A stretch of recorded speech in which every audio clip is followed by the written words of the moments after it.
Sir, bago sumabak ng training yung mga panlaban mo, anong ginagawa mong preparation sa kanila? Number one, kung mapapansin nyo po sa vlog ko, hindi pa po ako vlogger o hindi pa po ako may sariling page o YouTube channel. Tayo po nandiyan sa Agri TV. Lumalabas po tayo, nandito tayo sa Tapabayan. Nakikita nyo po ba yung 456 cutting? Ano po ba yung 456 cutting? Mamaya pagka nakahuli po tayo. Yung 456 cutting, yung 109876 54654 kinakat po natin. Pengi ako isang ibon. Isang ibon. Ito na po. Ito na, okay na. Ito po yung tinatawag na 10987654. Ito po kinakating ko to para po sa manonood. Ito po yung 456 kinakat po yan. Bakit po kinakat? Bilaan po yan. Para po dun, ito opinion po ni Bayet at saka sistema ni Bayet, hindi naman sinasabing tama. Kaya po, kinakat po yan, bitawan na natin. Sumatotal, yung ibon natin, inakay pa lang, una, kaya niya dito isang linggo. Tama, di ba? Susunod na araw, kaya niya na dito. Kasi cutting nakakat Susunod na dito na. After 1 week, saka natin reviewing. Hindi po kayo gaano mawawala, paikot-ikot lang po dito. Tapos hanggang sa lumakas yung ibon nyo, yung ibon ng kapitbahay nyo, dumadayo agad yun. Kasi kumpleto pakpak. Samantalang inyo, dito-dito lang. May katanungan po ko, yung dumayo po bang ibon ng kapitbahay nyo isang oras o 30 minutes, o yung ibon nyo na umiikot lang po dito, parehas lang po ba ng pagod po ba yun? O lamang po kami kasi nagdo-double effort po yung ibon po bukod sa maliit, bawas ang pakpak, nag-exert ng effort, nagdo-double effort po sa paglipad, at nagpapalakas po ng baga. Kaya yung ibon po ni Bay, sabi ko nga po sa inyo, simpleng pamamaraan, hindi po mga galing ibon natin, pero nakadaya po kami. Pero mo, yung ibon namin, lumilipad pa lang dito sa atin lok. Nakadaya na kami kasi hindi makawalan, tapos malakas ang masin, malakas ang baga. Ngayon, ulitin ko po. Opinion po ni Bayet kahit kami late breeding or kaya pantay tayo ng breeding o yung pahabol na tinatawag. Boss Idol Bayet, late na kami. Late naman yung ibon mo. Bakit ako nagpapatakloban? Nagkaano pa tayo?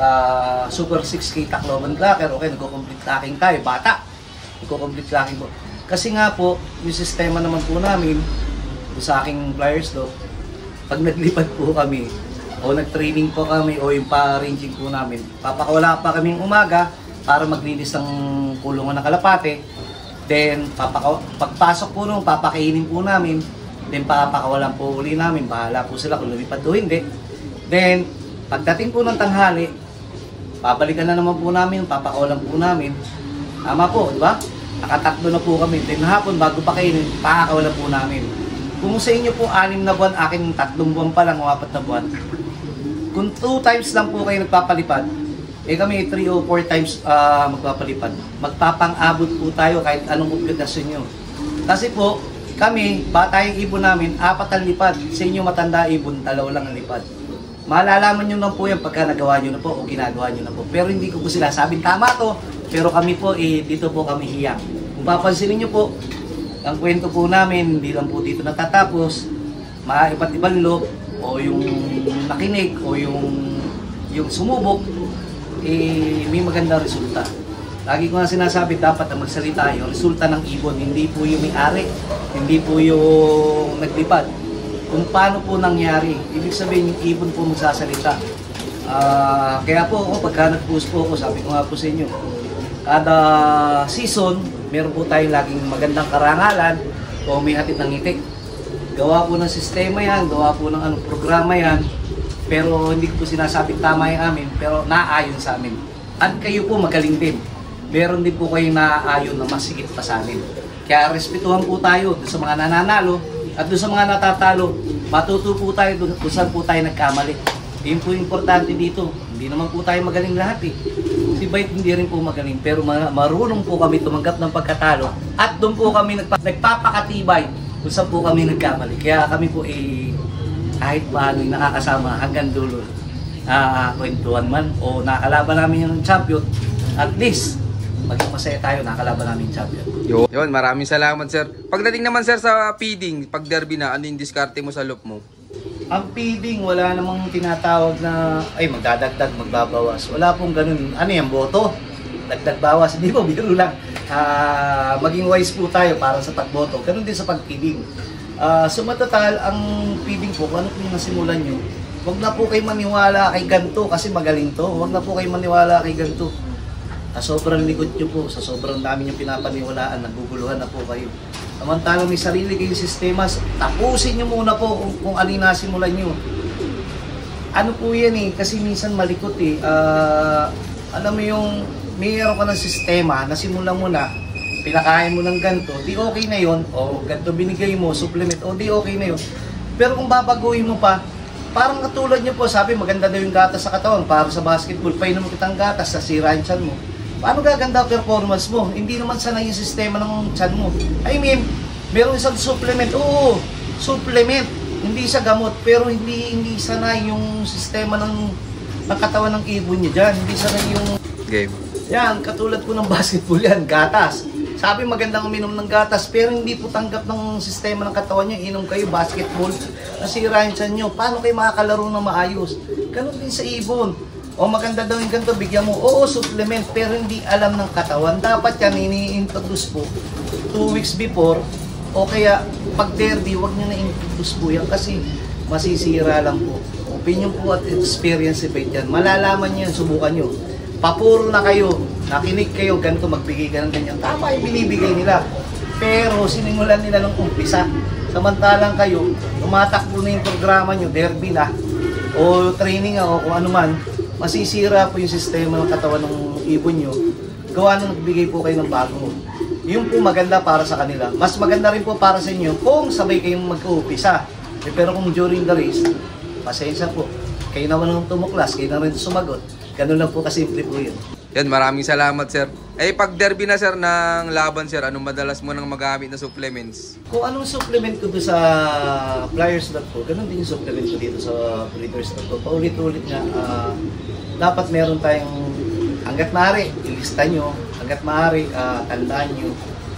Importante yun, huwag malikot. Di ba, lagi ko nga sinasabi, kung yung nasimulan nyo, ay pangatawanan nyo na. Kasi minsan dumadating yung time, hindi ako nanalo, makikinig ka sa iba. Baka nagkataon ng panahon na yun, hindi ka lang winenas, pero yung totoo, arali mo, ano ba nangyayari sa loob mo? Kung lagi ka naman nananalo dati, tapos ngayon, minalas ka lang, arali mo kung saan ka nagsobra, kung saan ka nagkulang, baka mamaya, nagkasakit lang yung ibon mo, hindi mo napansin. Kung papasin mo yung breeder's dog ko, hindi mo puti, amoy ammonia ba? Dapat yun, maging mapag-observa tayo. Yung ibon natin, maging aware tayo na, uy, may ammonia. Ibig sabihin, madali yung pumasok yung sakit dito sa ating breeders lab o flyers lab kung anong meron tayong lab.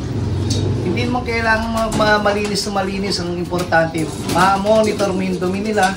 Daily kang maglilinis. Kung hindi mo todo kalinis, bakit nga yung sobrang linis? Baka mamaya madulas yung ibon nyo, mabagok pa. Imbis na light pa. Biro lang po. I mean, siyempre, parang tao yan. Kahit paano, minsan paranas mo sa kanya, minsan madumi. Mas matibay nga yung madumi. Opinion ni Bayet. Minsan nga, paranas mo, magutom mo minsan. Kasi nakainom si Bayet. Ay, pasaysa po. Number 1, biro po yung akin, pero meron pong aral na, siyempre, pangit po din pagka yung masyadong discipline yung ibon natin. Pangit din po pagka masyadong malinis. Yung balanse lang po natin yung pagiging natural o natural. Siyempre hindi naman buong buhay natin masipag tayo. Parang yung mga ibon din natin. Hindi naman yan, kahit anong talino nyo, pasaway pa rin minsan yan. Basta lagi yung sinasabi, at hindi po mahaba yung usapan natin. Enjoy natin yung pag-iibon, enjoy natin kung ano meron. At kung meron pagkakamali, aralin natin. At kung merong sobra, aralin din natin. At kung tayo naman po yung nananalo, i-share po natin. Hindi lang po sa pagbigay ng ibon, pwede kayo magbenta. Yung totoo pong lahi. Pwede po kayo magbenta, ipamigay nyo po yung malilikom yung halaga. Pwede po kayo magbenta, pinakamahalaga, para po sa pamilya. Tayo po dito ay gumagastos, pero sabi ko nga po, bilang respeto, pagmamahal sa ating pamilya, unahin po natin sila. Kaya nga po tayo binibigyan ng pagkakataong manalo. Kaya tayo binibigyan po ng pagkakataon makilala. Eh hindi po para sa lahat. Siyempre, ayun, malamig nga si Bayt, patulong nga si Bayt. Pero unahin pa rin pamilya. Pamilya is pamilya. Kaya lagi ko sinasabi, pag nakita ko kapuspalad yung isang panser, unahin mo pamilya mo, ako bahala. Ibon ni Bayt, pamilya mo, lambingin yun. Yun na po. Huli, ako po si Dennis Palma, aka Love ni Bayt. I love this game. Yun, maraming salamat sa patuloy suporta mga kalapati. Siyempre maraming salamat yan kay Sir Dennis. Maraming salamat din sa pagdalaw. Yun. Sir, baka pala may mga gusto kang shoutout dyan. Shoutout po natin yung mga followers po nito. Suportahan po natin yung kanyang followers. Anong page on? Juan Arturo Vlogs. Yun, at saka page. Hindi, parehas lang eh. Parehas lang. Ako po Dennis Palma Channel at Love ni Bayt. Tayo po suportahan lang. Walang magaling. Baguhan man o hindi, magtulungan po tayo. Ganyan po sa pigeon industry. Talo po natin yung ibang mga industry. Tayo po, lagyan natin ng puso. Huwag puro utak. Basta sabi ko nga, malasakit lang. Maganda na yan. Diba, sir? Siyempre. Ayun. Nagpapasalamat po ako. Maraming salamat. Yan, shoutout sa inyo lahat. At siyempre, shoutout din sa lahat ng mga patuloy na sumusuporta dyan. At abangan nyo pa yung mga susunod kong follow visit sa yun. Keep watching and God bless you all. Thank you.